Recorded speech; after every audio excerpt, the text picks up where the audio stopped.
Okay, so we're back, making sure that the DSP works. These two don't work. Now, I fixed the other four by swapping these DSP clusters around.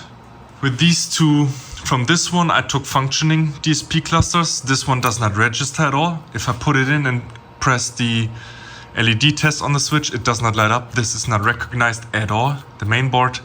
This one is, however, it is a bit weird. I tried swapping these around. That would give different results in different slots. Yeah, that is for now. These look very beautiful, and that's where I spent a lot of time on where I did not film. I tried to clean them, try to figure what and if they are broken. I'm not really sure yet, but what I know for sure is that all four of these are working, which is awesome. Now also you can see all the status lights for the DSP clusters 1, 2, 3. And if they work properly, you can see them blinking.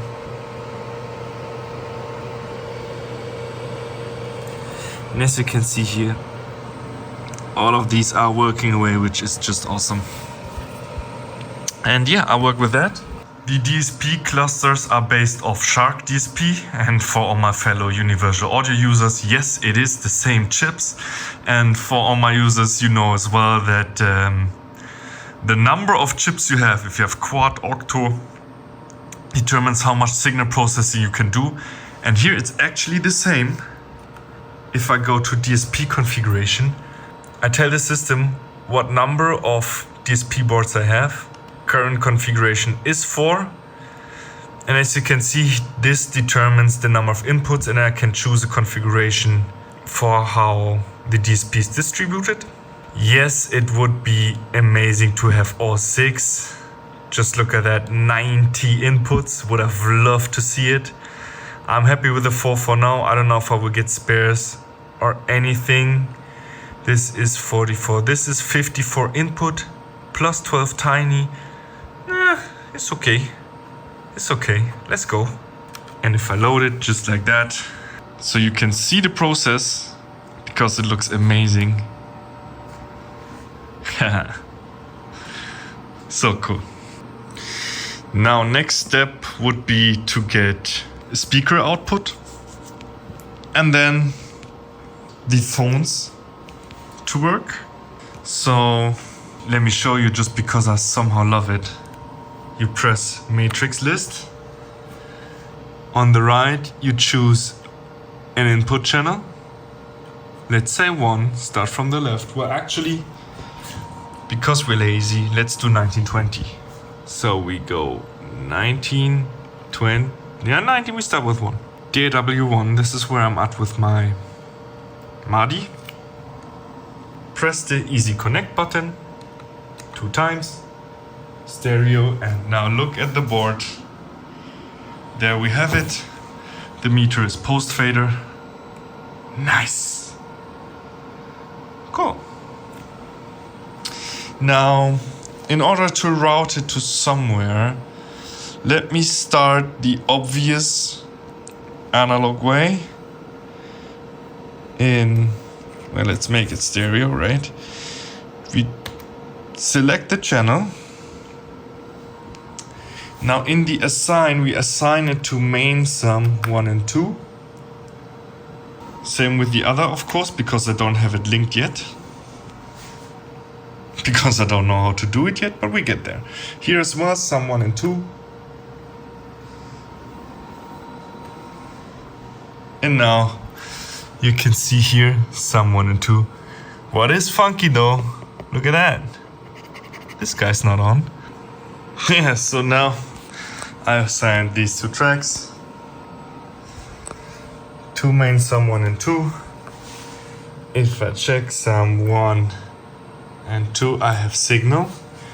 Now I want to test it on headphones first, actually, because the speakers are not finished yet, as you can see.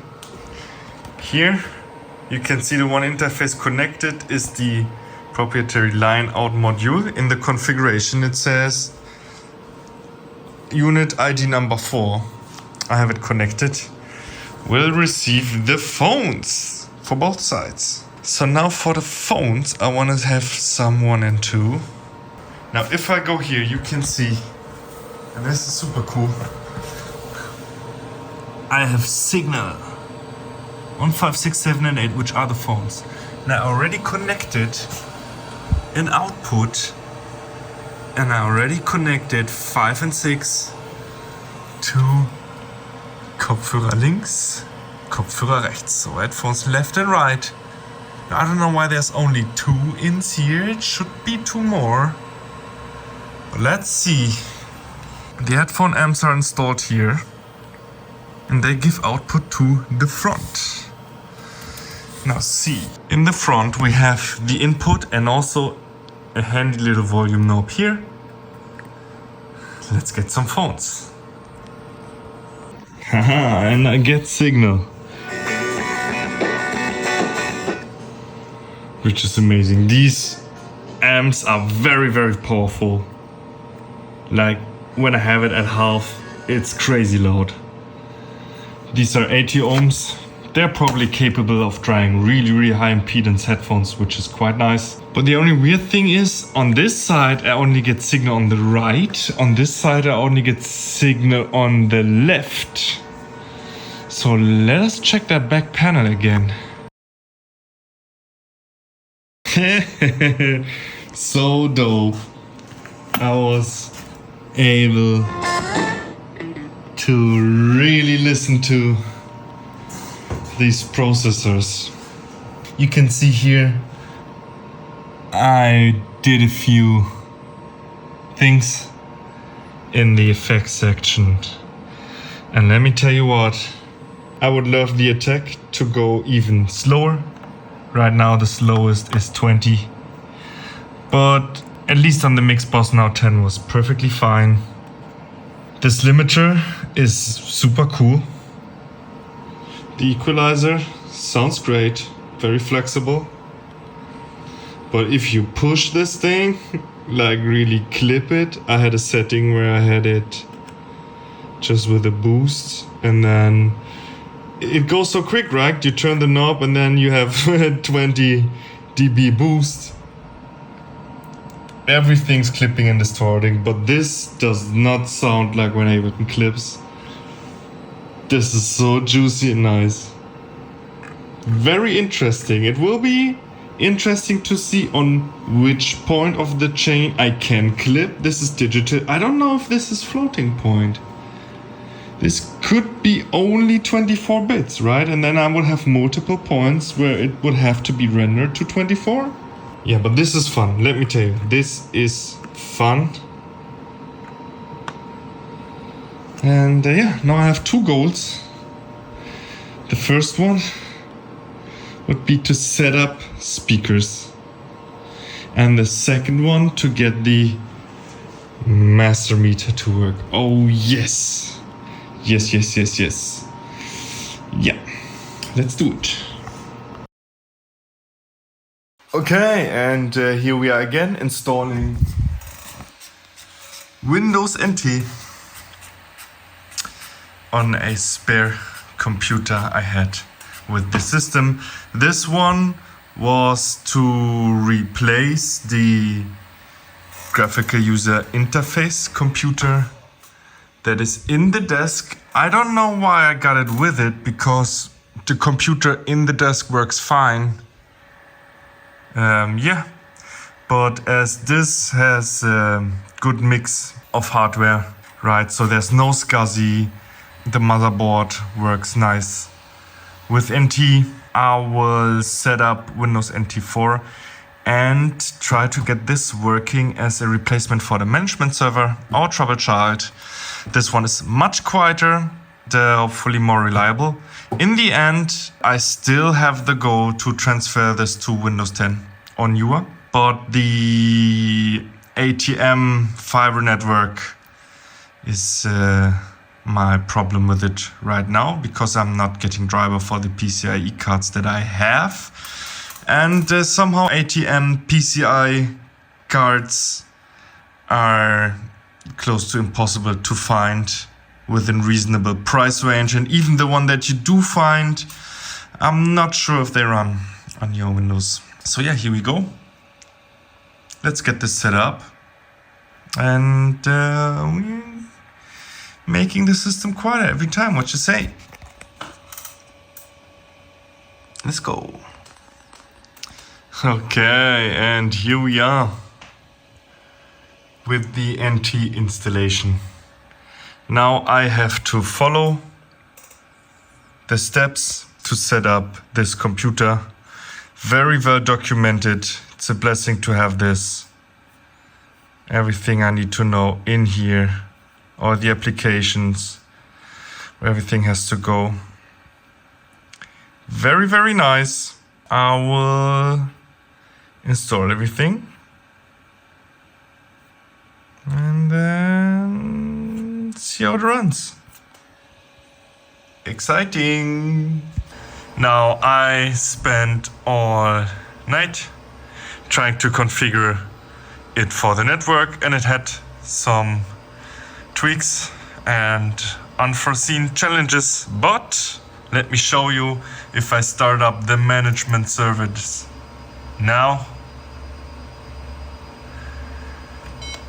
Yes, it is connecting to the switch. You can see it's resetting the DSP. It's talking. It is talking to the switch, which is awesome. Now let's see how far we can get, if I will be able to have the system run with this. But so far, it's looking great. There you see it. Connection established. So cool. So dope. Yeah, now this has the standard. It's a nice color actually. The NT4. Standard color.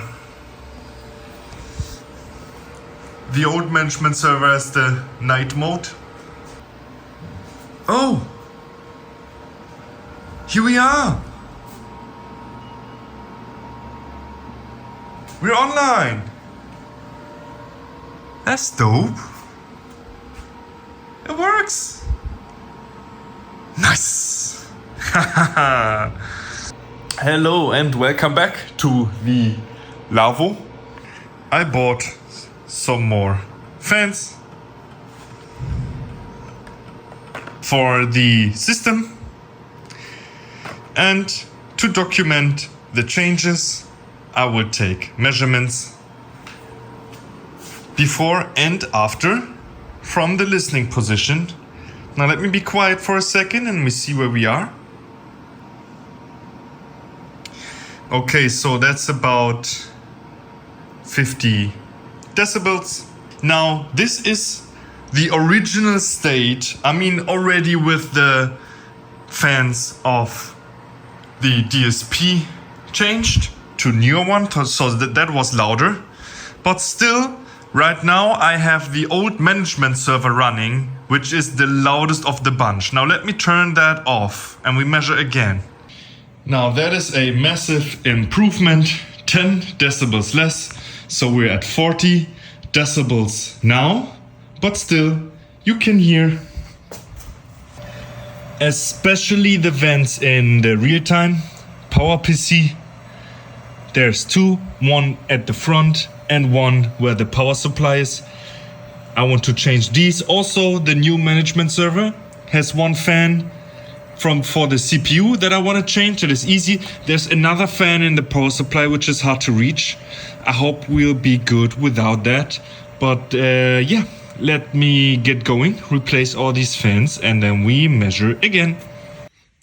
Okay, so here I have a new fan, just like all of you following me here on YouTube. Thank you very much. Now back to this. On this new management server, it's very easy as it just clips on. You don't even have to screw it. It sits here, connects to the motherboard. Easy stuff. Now let me put that in. Now that already feels way quieter. Very nice. The one in the power supply also is quiet. Now, funnily enough, the hard drive is quite loud. I will look into that, but I know that finally I want to have an SSD installed here, so no moving parts. I haven't been lucky with the IDE to SATA adapters yet, so that will have to wait. But yeah, the fans sound nice. Next one. Okay. Now this power supply was the worst from the real-time PC. I kind of took it apart inside the unit because all the connectors to it badly labeled, and I don't want to mess anything up. I hope I did not mess anything up doing it like this. But here I have it.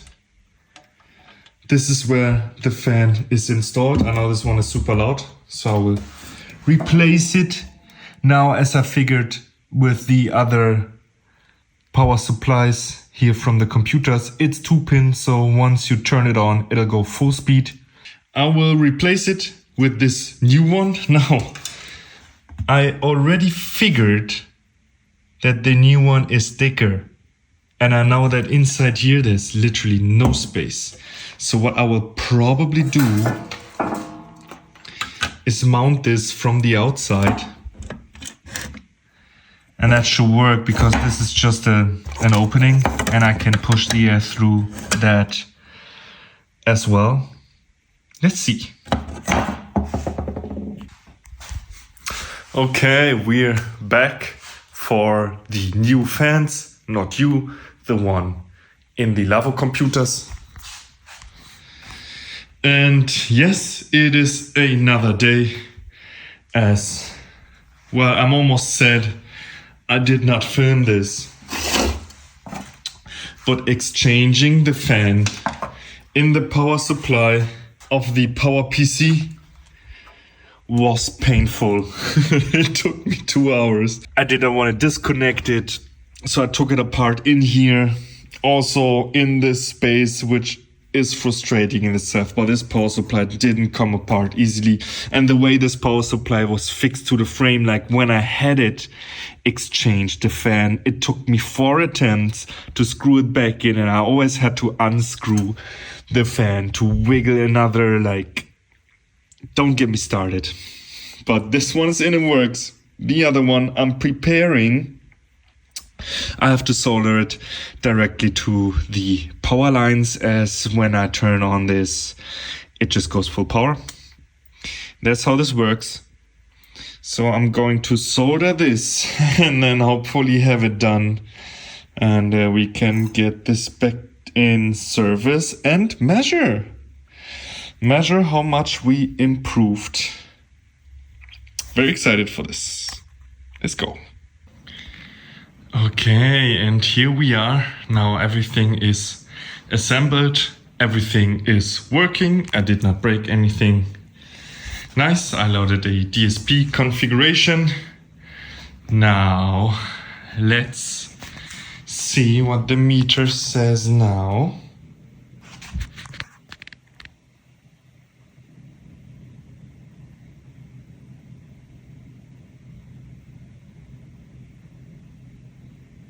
Nice, that's another 7 decibels less. I think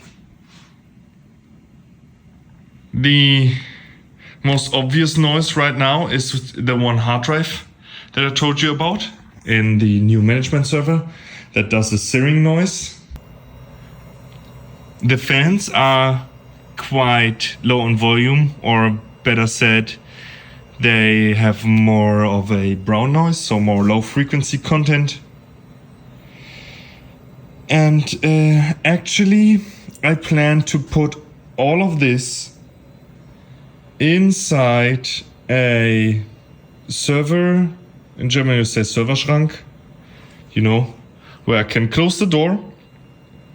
And then in a studio I would put it behind some absorbers if it was in the same room, right? So like in a corner where I can reach it for service.